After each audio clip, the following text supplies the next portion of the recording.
মুখ, যদি সব দিকে তার মুখ হয় তাহলে এখানে কোনো অন্ধকার থাকতে পারে না। আমি অন্ধকার কেন মাঝে মাঝে দেখি, যখন নাকি আমিত্ব বড়াই চলে আসে। আমিত্বটা বড়াই, অহংকার, অহংকারমূলক যে আমিটা, সেটাই হলো অন্ধকার। আমিত্ব বিলুপ্ত করে যখন গুরুর চরণে নিজেকে সম্পূর্ণভাবে অর্পণ করে দিতে পারবো, তখন আমার মাঝে আর অন্ধকার থাকতে পারে না।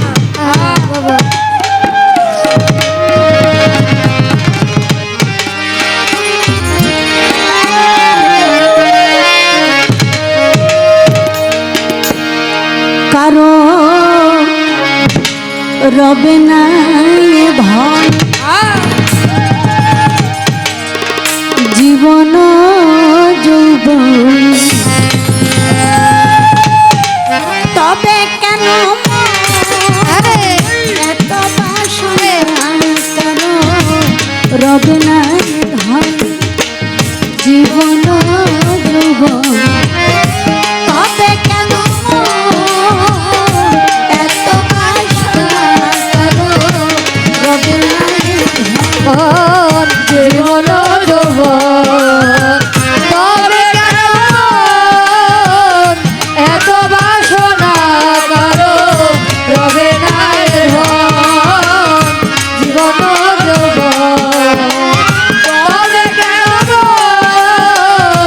এত বাসনা, কারো রবে না ধন।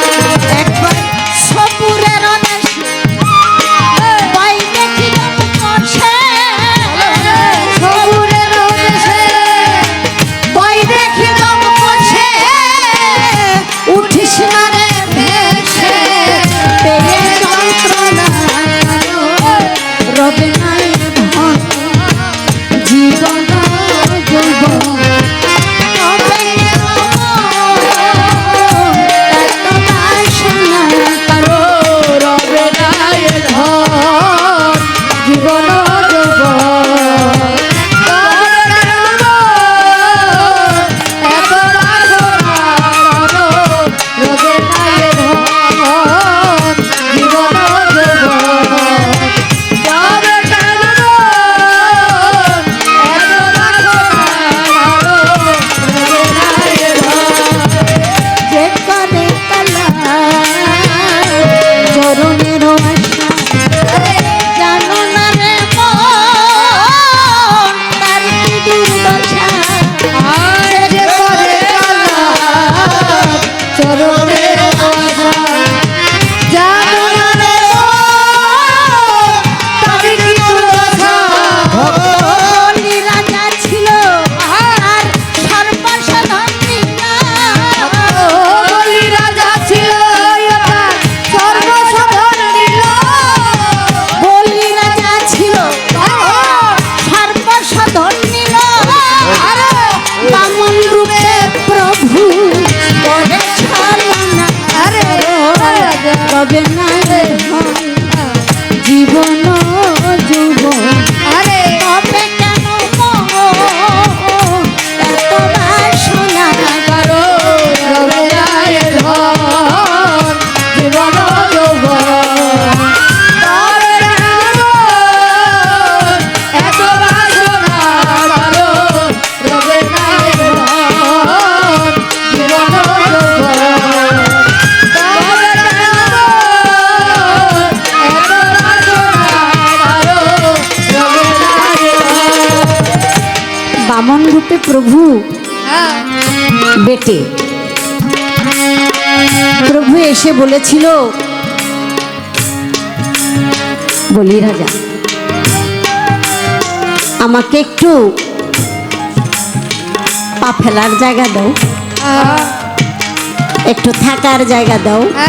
তখন সে বলল, পুরা রাজ্যটাই তো আমার, এই যে অহংকার, আরে পুরা রাজ্যটা আমার, তোমার কি এত জায়গায় লাগবো?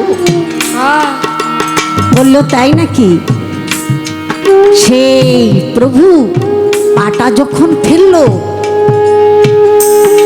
সাথে সাথে বিশাল গর্ত হয়ে গেল, দেবে গেল, আর রাজ্যের কোনো অস্তিত্বই আরে তাই প্রভু গুরুর সাথে কখনো অহংকার নিয়ে কোনো কথা বলতে নাই নাই। বাবারে, গুরুর পরীক্ষায় যদি কেউ পড়ে যায় তার জীবনের কিছু থাকে না থাকে না। দেখেন হযরত শেখ ফরিদ রহমতুল্লাহ আলাইহি, যার বলে গঞ্জে শখর, তার দরবারে গোলামি করেছিলেন মাহবুব এলাহি হযরত নিজামুদ্দিন আউলিয়া। গুরুর জন্য সেবা, গুরুর জন্য পাকশাক করে রান্না বান্না। একবার রুটি বানাবে, কিছু আটা আছে, কিন্তু রুটির বানানোর সাথে যে একটু নুন লাগবে, লবণ নাই। আচ্ছা, লবণ ছাড়া কিভাবে রুটি বানাবো, কিভাবে সেবাটা দিব? তখন সে পাশে একটা মুদি দোকান থেকে আদা পয়সার লবণ বাকি আনছে। বাকি আইনা যখন রুটি বানাইয়া দয়ালের সামনে দিছে, দয়াল হাতটা আস্তে আস্তে, মানে ওই রুটির উপরে না যায় হাতটা অবশ হয়ে গেল, আর ওখানে হাতই দিতে পারে না। তখন বলল, নিজাম বলতো বাবা কি করছো? আমার হাত আর চলে না, আমার হাতটা অবশ হয়ে গেল, আমি কিছুই ধরতে পারতেছি না, বলতো বাবা তুই কি করছো? তখন বলল, বাজান আমি এমন কিছু করি নাই, রুটি আটা বানাবো, আটা ছিল কিন্তু ছিল না নুন। খালি রুটি দিলে স্বাদ কি হয়? তাই স্বাদ বাড়াবার জন্য আমি আদা পয়সার লবণ আমি বাকি আনছি, বলছি আগামীকালকে দিয়ে দিব।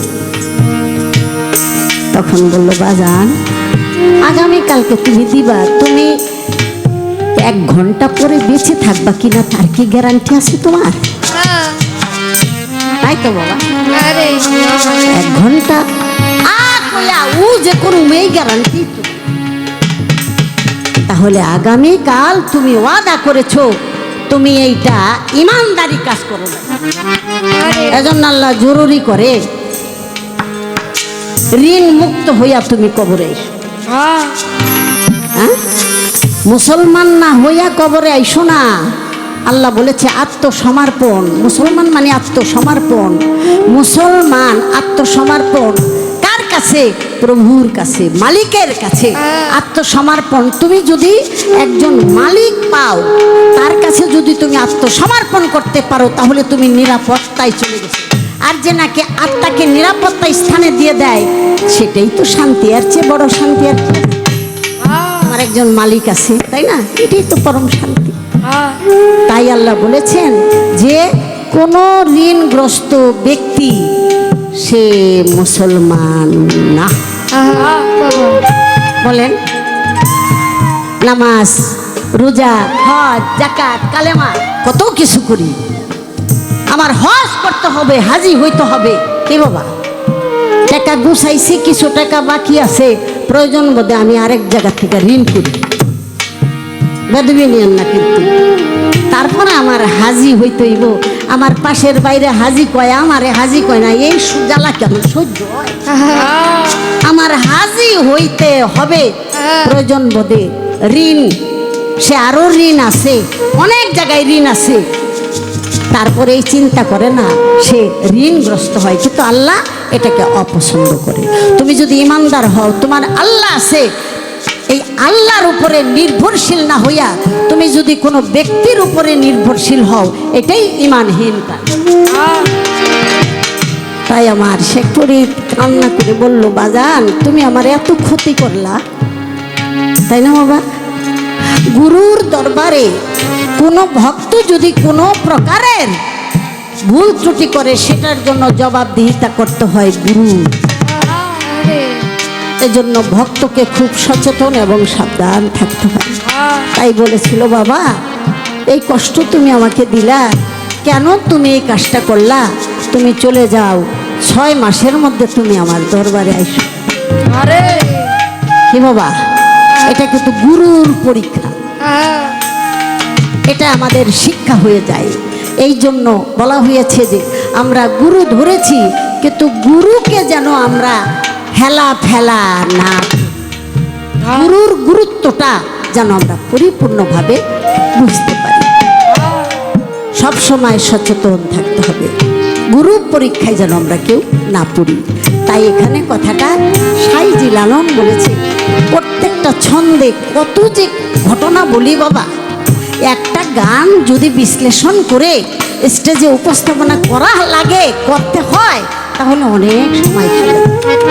একটা কথার অর্থ নিয়ে যদি কেউ চলে, তাহলে তার অন্ধকার ঘরে প্রদীপ। সেজন্য আমি ছোট করে কথাটা বললাম। করো রবে রায়ের ধন, জীবন যৌবন, তবে কেমন এত বাসনা। করো রবে রায়ের ধন, জীবন যৌবন, তবে কেমন এত বাসনা। করো রবে রায়ের ধন। প্রহ্লাদ চরিত্র দেখো চিত্রধানী, কত কষ্ট হলো তার সেই যে প্রভু নামে। প্রহ্লাদ চরিত্র দেখো চিত্রভাবে, কত কষ্ট হলো তার হরি হরি নামে। তারে অগ্নিতে জ্বালালো, জলেতে ডুবালো, আরে অগ্নিতে জ্বালালো, তারে জলেতে ডুবালো।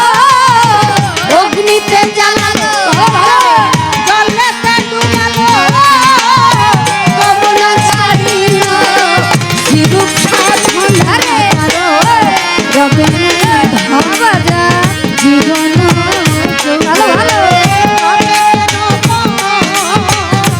এত বাসনা কারো রবে না।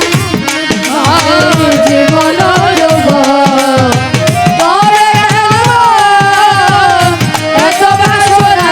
কারো রবে রায়ের ধন, জীবন যৌবন, তবে কেমন এত বাসনা। কারো রবে রায়ের ধন। কর্ণরাজা হবে বড় দাতা ছিল, অতিথি রূপে তার সর্বংশ নাশিল।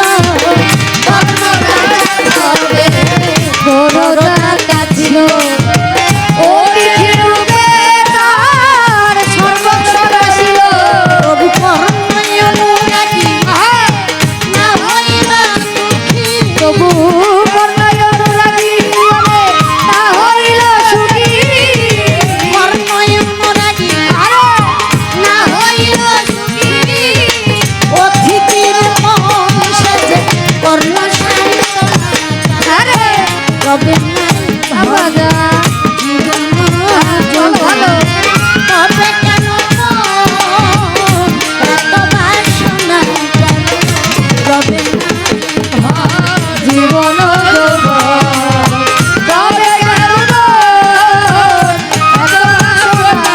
কারো রবে রায়ের ধন, জীবন যৌবন, তবে কেমন এত বাসনা। কারো রবে রায়ের ধন। শাস্ত্রমতে হলো কর্ণরাজা ছিল অতিথি রূপে। একদিন প্রভু গেল, কর্ণ বলে প্রভু এলেন আমার বাড়ি, আজকে আপনার সেবা কি দিয়া করতে পারি। বলে আমি যা চাবো তাই কি দিবা, বলো তাই খুলে। ওরে কর্ণ বলে দিবই আমি, দিব তা তুলে। তুমি একবার চাইয়া দেখো না, ওরে একবার যাইয়া দেখো না, একবার চাইয়া দেখো না, একবার যাইয়া দেখো না। পূরণ করবো মনের বাসনা গো। একবার চাইয়া দেখো না, পূরণ করবো মনের বাসনা গো, একবার যাইয়া দেখো না। সাথে সাথে প্রভু বলে শোনো দিয়া মন, ছোট বাচ্চার মাংস করিব গ্রহণ। ছোট বাচ্চা ছেলের মাংস যদি দিতে পারো পাকাইয়া, আমি আজকে তাহা গ্রহণ করব পরানো ভরিয়া। তাই শুনিয়া কি করিল, ঘুরে এখানে সেখানে, ছোট বাচ্চা কোথায় পাবে দিবে রে কন্দ। মুখখানি রে মলিন করে চলে আসলো বাড়ি, গালে হাত দিয়ে ভাবিতেছে কি বা করতে পারি। তার যে সহধর্মিনী যায় বলে, রাজন, রাজন মানে রাজা, প্রত্যেকটা সংসারে তার স্ত্রীর জন্য স্বামী হলো রাজা। এর চেয়ে বড় রাজা আর কেউ থাকতে পারে না। সেই হলো রাজা। রাজন, আপনার মনটা মলিন কেন, কি হয়েছে? বলে কিভাবে বলবো, অতিথি এসেছে বাড়ি, ওয়াদা করেছি সে যা চাবে আমি তাই দেব। সে বলেছে ছোট শিশু বাচ্চার মাংস নাকি রান্না করে দিলে খাবে, কোথাও পেলাম না। আমি তো প্রতিজ্ঞা ভঙ্গকারী হই, যে প্রতিজ্ঞা ভঙ্গকারী হয় সে তো আর মানুষ কুলে থাকতে পারে না। পারে না।